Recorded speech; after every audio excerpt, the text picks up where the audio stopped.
Hey YouTube, what's up? I'm back after a while. It's been a little over a month now since I made a video. Sorry I haven't been able to get around to making videos. I had a lot to do right now. Just getting ready for going to college and stuff, so had some stuff to deal with that. But anyway, this is about the truck.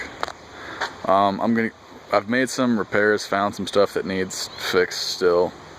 And I'll just take you through a little bit of everything that we've done so far. First thing you'll notice under here, a steering stabilizer bar. Before we replaced this, it was literally just hanging off, dragging on the ground at some point.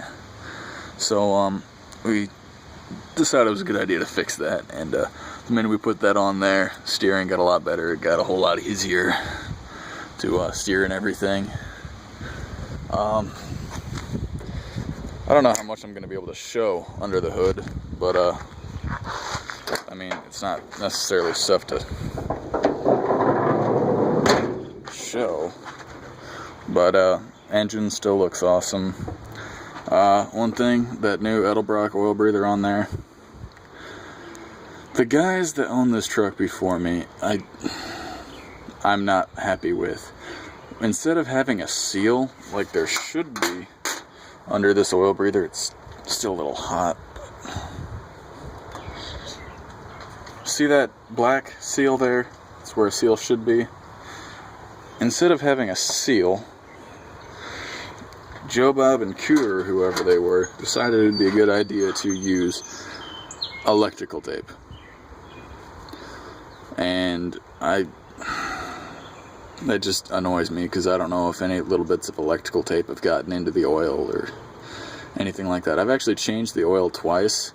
One time, or the first time, no, changed it once. The oil, like the old oil, was just jet black. It was way past due for an oil change, so I got that taken care of. Let's see. So then after that, like 2 days later, it was already like pretty brown and disgusting. It didn't look like it had just gotten its oil changed. And it's spark knocking really bad, which is another issue that I'll get to. But so what I did was I ran a engine. I think it was the Gunk brand, the oil system cleanser, basically, just a detergent through it. So I did that, ran that through.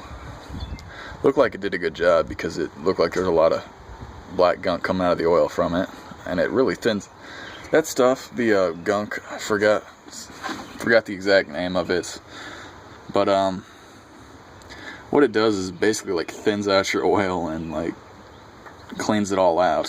So it does a really good job of that. Do exactly as it says on the bottle. Do not run it for over 5 minutes, because as thin as that oil felt after it got done, I couldn't imagine like it protecting anything. It was basically water at that point. But either way, I got that taken care of. So now back to the spark knocking issue. It has been having a really bad spark knocking issue. Honestly, it sounds like a diesel rolling coal whenever I'd like step on the accelerator after it had gotten warmed up or heated up more. I took it to a local mechanic who's an old school guy. Trust him. He's pretty much the only guy that I trust. I kind of trust some others for other things, but when it comes to engines, he's the guy that I trust for older engines.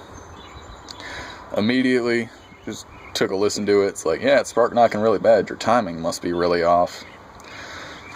So I'm going to get that into him in about a week or so, and he is going to reset the timing, set it back to factory, which should fix all the spark knocking and issues like that. And that's pretty much it for under the hood.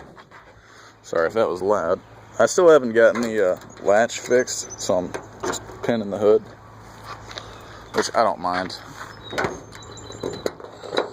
I kind of like the hood pins, to be honest. I just got done scrapping a bunch of metal, and so to get there was a little bit of mud, which I was First little bit of mud I got to take this truck through. I'm so proud. It's like no mud whatsoever, barely enough to like get any on the tires, but oh well. I didn't even put it in four-wheel drive. It wasn't worth it. It was stalling on me a little bit because of the spark knock issue. One thing, alright, now the inside. Get around to this. See, I got the gauges back in. I have the speedometer in. It appears to be working just fine. I compared the speed that it's telling me to a Garmin, and it's spot on. I need to lube the cable, which if you've seen that video, you know I can do that. And you guys can see how to do it too. These gauges, I don't trust them. This clock isn't even like plugged into anything. The clock will never work. I just am not going to deal with it. There's a busted thing on the voltmeter. I don't even think that works. Oil meter permanently pegged, and then the temp gauge appears to work, but I just don't know if I trust it. Speedometer works. Fuel gauge appears to work. See, coming in here, see I got the door panels finished on both sides, so now I have camo on both. Originally I was going to use that camo carpet on this floor, which is like McDonald's yellow, if you know what I'm talking about. But just with the way that I'd have to adhere it on Scotty, I had like almost a matte kind of carpet that I was able to tuck everything under, and that's how I was able to get it to adhere. I'm not going to be able to get it to adhere to this right ever, because that's the fabric is a felted material, and so if I adhere it to the floor and I like shift my feet on it too much, it'll just pull the fibers off the felting, and it'll just come right off, and it'll leave me with a like fiber and glue covered floor. So my plan is to the Rust-Oleum truck bed liner. I'm going to line the bed of this truck, and I'm also going to do the entire floor in that. I still need to spray paint some parts, like the vents down there. I'm just going to completely cover the vents. I might do the whole dash in black just so that it looks like it should be under there. But it's not a huge issue because that's going to go under a dash pad. What I'm thinking about doing is using the carpet on the dash pad. So I'll have black and camo for the entire interior. It'll be like the door panels, like everything will be black and camo. So I'll have black floors, probably camo floor mats. Black along the doors and on the underside here. Camo dash pad. It'll be black on all the instrument panels and everything. And it should be cool. Granted, aesthetics aren't necessarily my main concern right now. Let's see. I'm trying to get this out quick.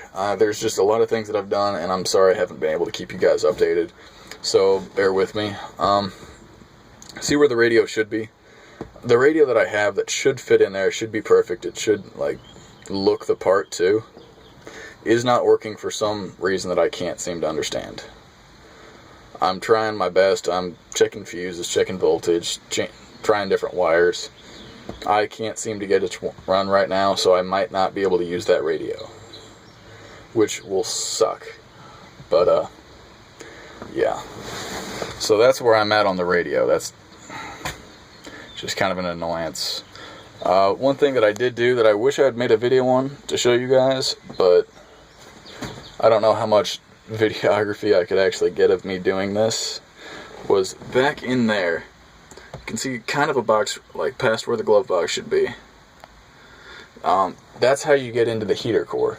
Now, this truck had a heater core leak whenever I bought it. It would like spray a little bit of antifreeze in the vents and everything, and it would eventually leak antifreeze onto the floor, and it wasn't a good thing. So I ended up getting the heater core and replacing it. Now it works fine. The heat works fine, which is important here in the winter. Because you need heat in the winter. You don't need AC, but you need heat in the winter to defrost your windows and everything like that. One thing I forgot to mention when I was covering the aesthetics and stuff, I don't have my visors in right now, but I'm going to put them in, and they're going to be wrapped in camouflage. I actually did a camo wrap on the visors of my 91 Dodge Dakota that I had for my very first truck. I did that, and it looks nice, and so I'm going to do that on here. which will just add to the black and camo. Just a little thing there. Coming around here, people are probably going to hate me for it, and you know what? I love these 36-inch mud tires. Like, I love them. I can't really use them. I don't have a good use for them right now, because I don't know that I'm going to be keeping this truck. Like, for practical reasons, I'd love to keep this truck for the rest of my life. I just don't know that it's going to happen. And so I have a guy that might be willing to buy all 4 of these tires. If I can get a good enough price for them, I'll sell it to him, because frankly I need the money. My parents will be more happy about that, because they don't exactly want me to have the option of really going mudding or anything. And you know what? Whatever. I need the money, so I'm just gonna consider selling those. I'm trying to think anything else. I mean, other than I got the speedometer cable in and ran, I'm a little pissed because I thought I was clear, and then it fell down. You see where it looks all rough on there? That's because it touched the exhaust, which it has done a couple of times. So I need to find a different way to run my speedometer cable, so I'm not like completely frying it on the exhaust there. I think that's finally it. Yeah, so hopefully that's been a good update. Like I said, yeah. Sorry I haven't been able to get around. If you guys have stuck around to the entire end of this video, congratulations. So, thank you guys for your comments, for your support, especially for sticking with me after this like long little break here. That's about it. Like and subscribe, do what you gotta do. I'll see y'all in the next one.